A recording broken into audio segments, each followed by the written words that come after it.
আজকের এই দিনটা এবং আজকের সাল এবং তারিখ এই কথাটা আমার আজীবনের জন্য মনে থাকবে। বাড়ি থেকে হুটহাট করে বের হলাম যে আজকে মাথার চুলগুলো কাটাবো, যেহেতু অনেক দিন ধরেই চুল কাটাবো ভাবছিলাম, তো সময় পাচ্ছিলাম না ওইরকম। তাই আজকে ভাবলাম যে দোকান থেকে একটু আগে বের হয়ে তারপর চলে যাব সেই সেলুনের যেই চিন্তা সেই কাজ, বাড়ি থেকে বের হয়ে পড়লাম। তো বাড়ি থেকে অনেকটাই হাঁটতে হাঁটতে গেলাম সেলুনের কাছে, আমাদের যেই গ্রামের বাজার, সেই বাজারে গিয়ে যখন আসলে দেখলাম যে 6-7টা সেলুন, সবই মানুষে ফুলফিল। মানে আসলে দেখে আমি দুশ্চিন্তায় পড়ে গেলাম যে এখানে কি আমার আজকে চুল কাটা হবে কি না। তো ওরা বললো যে ভাই আজকে অনেক সিরিয়াল আছে, আজকে প্রায় আপনার যেহেতু এখন 1টার কাছাকাছি বাজে, আপনার সিরিয়াল দিতে দিতে প্রায় 2 থেকে 3টা বাজে যাবে। এই কথা শুনে আরও পড়ে এলাম। তো ভাবলাম যে আজকে আমাদের এই বাজারে চুল কাটাবো না, তো আমাদের যে মতলব ব্রিজ, মতলব উত্তর এবং দক্ষিণ যোগাযোগের জন্য যে মতলব ব্রিজ আছে, সেই ব্রিজের গোড়ায় কিছু দোকান আছে, তো সেখানে চলে যাব।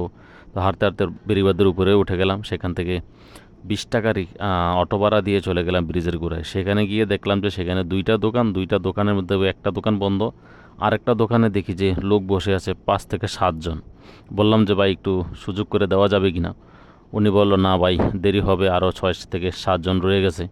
তো ভাবলাম যে এখানে আর কাটবো না, আজকে বাড়ি চলে যাবো। তবে যদিও বাড়ির চিন্তাটা মাথায় আসছিল, কিন্তু ভাবলাম যে আজকে যেহেতু সময় করে বের হয়েছি, চুলটা কেটেই যাব। তো ভাবলাম যে আমাদের মতলব ব্রিজের গোড়া থেকে চলে যাব আমাদের মতলব বাজারে, যে সেখান থেকে 20 টাকা ভাড়া হলো, যদি কোনো সেলুন পাই সেখান থেকে আজকে চুলটা কাটিয়ে নিয়ে যাব। তো সেখান থেকে আবার 20 টাকা ভাড়া দিয়ে চলে গেলাম আমাদের মতলব বাজারে। বাজারে গিয়ে দেখলাম যে সেলুনের আরও বেহাল দশা। মানে যেই সেলুনে ঢুকছি ওই সেলুনেই 6 থেকে 7 জন, 8 জন, 10 জন এরকম সিরিয়াল ধরে বসে আছে। আসলে বিষয়টা হচ্ছে এরকম যে আগামীকাল হচ্ছে বাংলাদেশের জাতীয় সংসদ নির্বাচন। তো নির্বাচনের ছুটিতে প্রচুর মানুষ দেশে আসছে, মানে গ্রামে আসছে।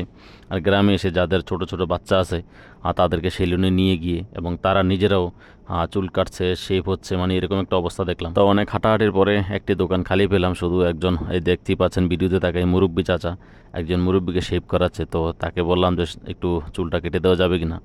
আসলে নিজেও ভাবলাম যে আসলে উনি মুরব্বী মানুষ, উনি চুল কাটতে পারবে কিনা। যেমনই কাটছে মোটামুটি ভালোই কাটছে, তবে বাড়িতে আসা পর্যন্ত হিসাব করলাম যে যেতে আমার 40 টাকা লাগলেও বাড়িতে আসা পর্যন্ত আমার 80 টাকা, মানে যেতে 40 আসতে 80, প্রায় 120 টাকার মতো গাড়ি ভাড়ায়